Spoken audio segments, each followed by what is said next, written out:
Hey there! Ready for a deep dive? Always. Today we're taking a look at the Urantia book and its take on how civilization actually got started. Right, because it's not always the usual suspects. Definitely not. So, listeners, get ready because this one's full of surprises. One of the first things that jumped out was this idea that climate change, the stuff we worry about now, might have actually been a major driver of early civilization. Yeah. And the Urantia book is pretty specific about this. Around 12,000 years ago in southwestern Asia, things started drying up. We're talking serious climate shift, right around where Iran and all those countries are now. And that part of the world back then, it wasn't just random desert, right? No, it was fertile land. The book talks about the Andites, a pretty advanced group for that time, suddenly having to deal with this massive environmental change. So what do? They innovate. Necessity is the mother of invention, right? Exactly. Yeah. They had to. Agriculture, resource management, all that. It got a huge push because of that climate pressure. Makes you think, would we even be here today if our ancestors hadn't faced those challenges? It's like Mother Nature gave them a good kickstart. It's a fascinating thought experiment. Okay. And honestly, it's pretty relevant to what we're dealing with now, too. Climate change, resource scarcity. Yeah. Maybe these challenges are pushing us toward the next big leap forward. And it challenges that whole march of progress thing we always hear about, like Stone Age, then Bronze Age, then Iron Age, nice and neat. The Urantia book says, nope! Right. It says those periods, they overlapped. Big time. You could have people in one valley still chipping away at stone tools, while a couple of mountains over they're firing pottery, and somewhere else entirely, boom, they've figured out bronze. It's way more messy and interesting than the textbooks make it seem. Way more. The book describes the discovery of bronze itself as this total accident. And Adamsonite in Turkestan just happened to have copper and tin deposits near their mine. And there you go, bronze. Talk about a lucky break. Or maybe it was destiny. Maybe both. But here's the thing, that chance discovery led to a whole new era. And that brings us to another biggie, Yeah. trade. The Urantia book, it really highlights how crucial trade was, not just for stuff, but for ideas. Oh, absolutely. Forget Amazon Prime. These traders were the original influencers, spreading knowledge and culture everywhere they went. Right. Imagine 5000 BC, you've got horses, wagons, even chariots zipping around. Those are the social networks of the ancient world. Exactly. Ideas and innovations traveling further and faster than ever before. It really changed the game. Totally. But the Urantia book isn't just about how civilization got built. It's also got some thoughts on what makes a civilization successful. Like, what should we be aiming for? Right, and this is where it gets really interesting. This isn't about the biggest buildings or the strongest armies. The Urantia book dives into some really thought-provoking ideas. Like what? Give me an example. Well, take this whole idea of capital goods. Now, I know that sounds a little dry, A little bit, yeah. but stick with me. It's not about money. What the book is really getting at is leisure. Leisure, like time off, that's on the civilization checklist. It is. The idea is that when people have time to think, to be creative, to pursue their own interests, that's when a society really thrives. So all that hustle culture stuff we're so obsessed with these days. The Urantia book might suggest that it's actually holding us back. Interesting. It really makes you think, what could we accomplish if we weren't always so busy? It's like we're too busy chopping down trees to stop and sharpen the axe. Exactly. And on that note, maybe we should take a little break ourselves. Okay, so we've been talking about these big forces shaping civilization, but what about the actual tools and tech? Like, what were people actually using back then? Well, the Urantia book dives into that, but it reminds us not to get too hung up on those labels like Stone Age or Bronze Age. Because it wasn't like flipping a switch, right? One day everyone's using stone spears, the next it's all bronze swords. Exactly. It was way more fluid, way more diverse. Take the Andonic era, for example. These were some of the earliest humans on Urantia. And they didn't have fancy tools. But they still figured out how to, not die. Right. And the Urantia book makes a big deal about that, about their deep connection to their environment. They were masters of survival, using everything around them to not just get by, but to actually thrive. It's like you could drop me in the wilderness with a Swiss Army knife and I'd be lucky to last a week. These guys were working with way less, and they made it work. And that's a key point. Progress isn't just about having the coolest gadgets, it's about ingenuity, about that human spark. And speaking of sparks, we can't forget about fire. Oh, man. Game changer, right? Total game changer. The Urantia book talks about the discovery of fire as this pivotal moment. I mean, yeah.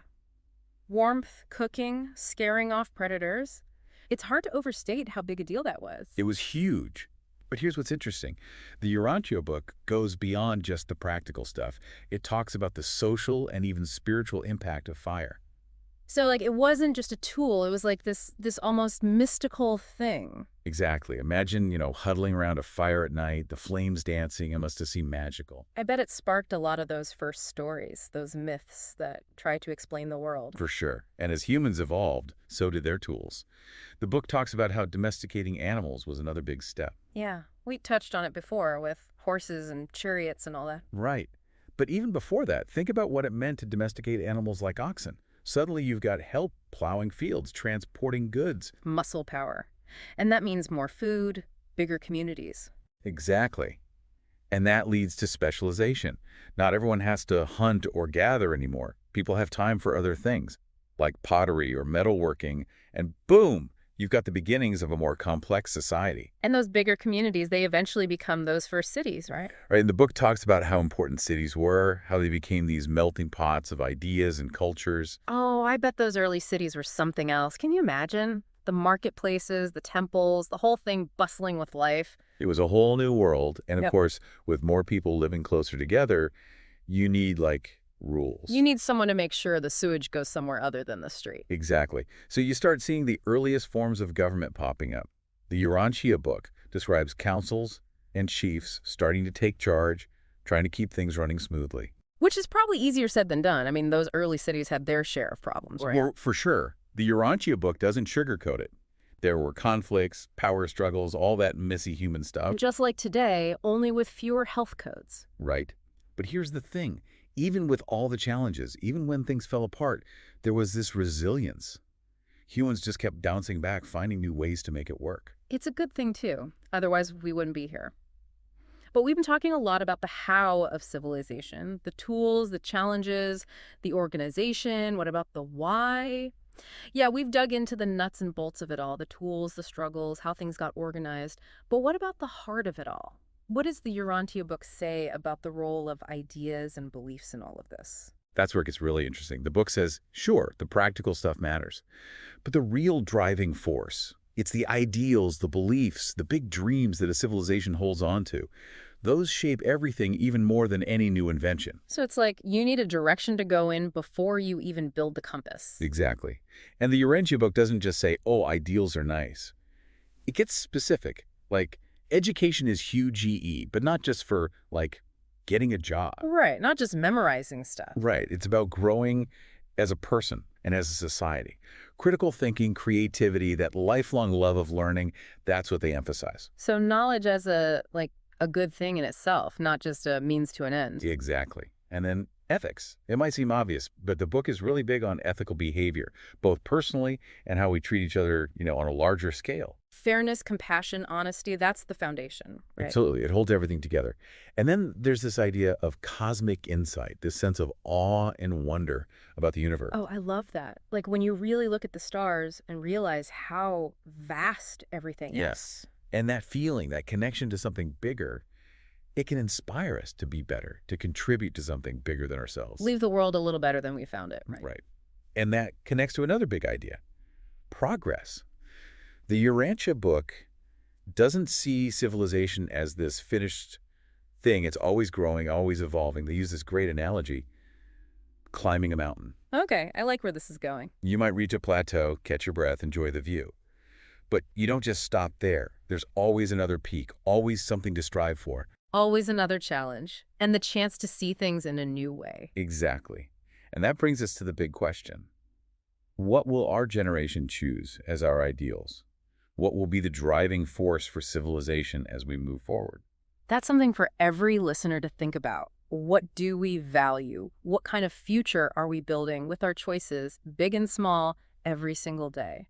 Because it's not just about governments or big institutions. It's about each of us, right? It's about recognizing our shared humanity, working together, and never losing that sense of wonder and possibility. That's a great note to end on. So from climate change, jumpstarting civilization, to the importance of taking a break, to the power of big dreams, it's been quite a deep dive into the Urantia book. We hope it's given everyone some food for thought and sparked some curiosity. And who knows, maybe it'll even inspire some of those ideals that'll shape the future.